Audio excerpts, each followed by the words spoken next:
she won the match not because she played incredible, just because I made all of those mistakes from, like if you look from the outside, kind of like from an easy balls. Yeah, that hurts. I mean, especially when you've been playing really great tennis during the whole week. You know, you've been playing against a lot of tough opponents. Personally hate it. The fact that Aryna blamed her own bad play in the conditions instead of giving her opponent credit says a lot. It shows that she's still in denial that a 21-year-old black woman schooled her on both occasions. If you look at the first time she lost to Coco, she was pissed. The tension was palpable as Aryna Sabelenka faced the press after yet another loss to Coco Gauff. Instead of acknowledging Coco's victory, Aryna insisted that it wasn't Coco's dominance, but rather her own mistakes that led to her defeat. But let's be honest here. Coco Gauff executed her game plan flawlessly, and her technique had Sabalenka on the ropes the entire match. Still, Sabalenka clung to the idea that Coco wasn't the better player. I mean, come on.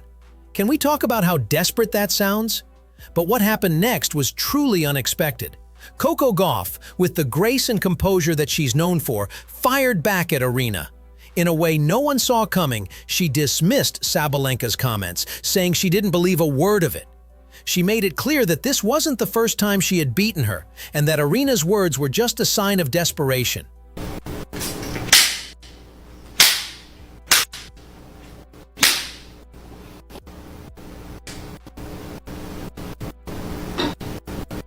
And Coco Gauff was spot on.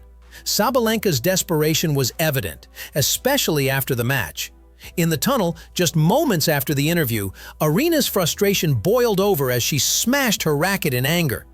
It's clear she was so furious with herself, and her words in the press conference were just a reflection of that frustration. But here's the thing. It's obvious Sabalenka doesn't respect Coco Gauff, and as their careers progress, we might just see more of these emotional outbursts from Aryna. Watching someone lose their composure like that, especially to a young talent like Coco, is going to be a spectacle for sure. Here's the thing though. No one from the tennis world has stepped up to openly criticize Aryna Sabalenka for her demoralizing comments about Coco Gauff. Nobody has called out her lack of sportsmanship after losing to Coco, who, let's be real, was simply the better player. This has sparked a lot of debate about whether we're witnessing the rise of a new rivalry. The rivalry feels even more intense. Back then, the media played a big role in stirring the pot, but now, it's clear that Sabalenka is the one trying to cover up her own shortcomings. These reactions are natural. As an athlete, you're naturally competitive and you hate to lose. But the fact that you showed that poor sportsmanship afterwards tells a lot about who you are as a person. In Coco's case, the harsh reality is she's in a lose-lose situation. If she would have reacted that way after a loss. Even though Aryna Sabalenka disrespected Coco Gauff, Coco stayed calm and collected. She confidently stated that she wasn't bothered by the negativity. All that mattered to her was that Aryna was the favorite heading into the match, and Coco came out on top, earning her win fairly. Coco knows how to handle herself and when to speak, showing a level of composure that Sabalenka clearly lacks. Coco Gauff's composure and behavior have earned her recognition from some of the biggest voices in the industry. Stephen A. Smith was among those who praised her for not only her game, but also her maturity and character. He highlighted that Coco has already made history at such a young age, cementing her place as a superstar before even reaching the peak of her career.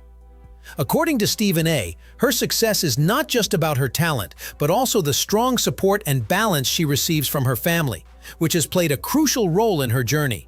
The way Aryna was playing the last few weeks, she was the favorite to win. So I think she was the best person that I could have played in the final. Her being #1 in the world, she was the best person to play. So I think I got the hardest matchup just if you go off stats alone. Obviously, Iga being a champion here, it was going to be a tough match either way.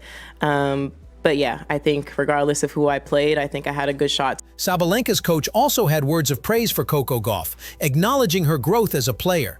Having worked with both Sabalenka and Gauff, Coach McMillan noted that there were some concerns with Coco's serve before heading into New York. However, he observed significant improvements in her game as the competition progressed. He emphasized that Coco's enhanced positioning and overall performance were key to her success, and defeating top-tier players along the way was no small accomplishment.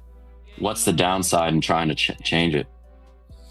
I mean, she was at a point now where okay, like the chances that you're going to turn this around, you know, doing what you're doing before New York starts, I mean, it's just probably not going to happen. So that's where our conversation was. We're after, you know, the improvement for the rest of the year.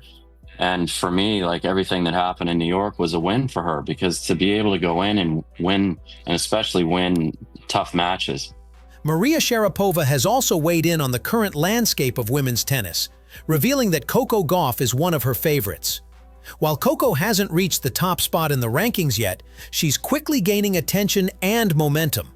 Sharapova emphasized that despite not being number one, there's widespread belief among players and analysts that Coco is the future of tennis. Her rise is being closely watched, and many view her as the next big star to dominate the sport, potentially following in the legendary footsteps of Serena Williams. Coco's trajectory is undeniable and exciting to watch. Who do you like at the Open? Who you got your eye on? Well, you're putting me on the spot. I know. It's supposed to be an easy interview. Well, give us one. Give us one name. I want Coco. Coco. Coco. All right. Me and you both, Maria. As Coco Gauff's fame and influence continue to grow in the tennis world, she has made a significant move by parting ways with Roger Federer's Team 8. In its place, she has established her own organization, Coco Gauff Enterprises. This new venture is dedicated to managing her career while also supporting emerging tennis talents, ensuring they receive the best possible guidance and opportunities. It's a bold step that reflects her growing influence in the sport and her commitment to shaping her own future, as well as that of the next generation of athletes. Coco Gauff is taking her career in a new direction, leaving Roger Federer's Team 8 and joining up with entertainment moguls WME, and she has launched Coco Gauff Enterprises. Coco Gauff has openly stated that the only thing that truly brings her happiness is tennis.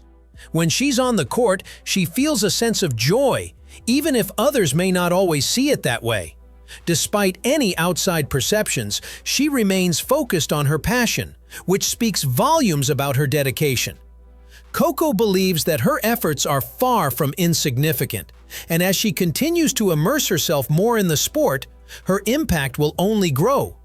She's confident that, in the long run, the world will recognize her for the incredible player and person she is. I'm usually always happy on the court. People don't think so because I look so serious, but I am happy inside.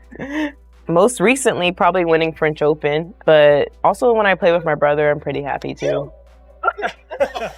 Coco Gauff's response to Aryna Sabelenka's comments after their match was a testament to her maturity and composure.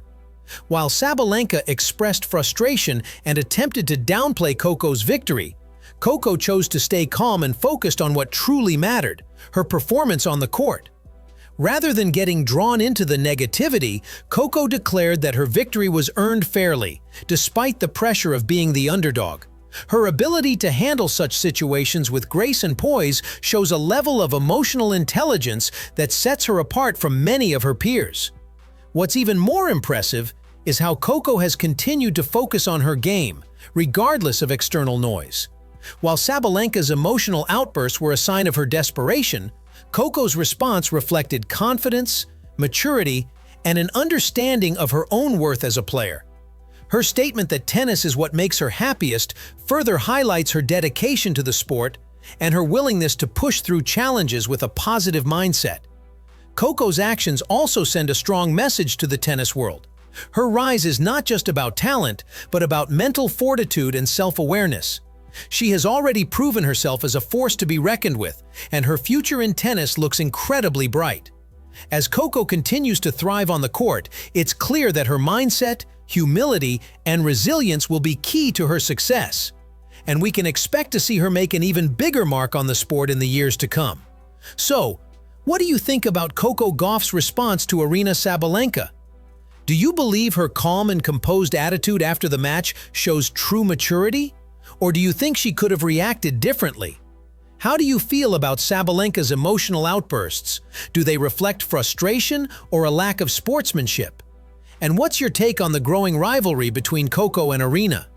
Do you think this will develop into one of the biggest rivalries in women's tennis? Or is it just a phase? Drop your thoughts in the comments below. I'd love to hear what you think. But before you leave, make sure to hit that like button and subscribe to our channel so you never miss any updates from the tennis world.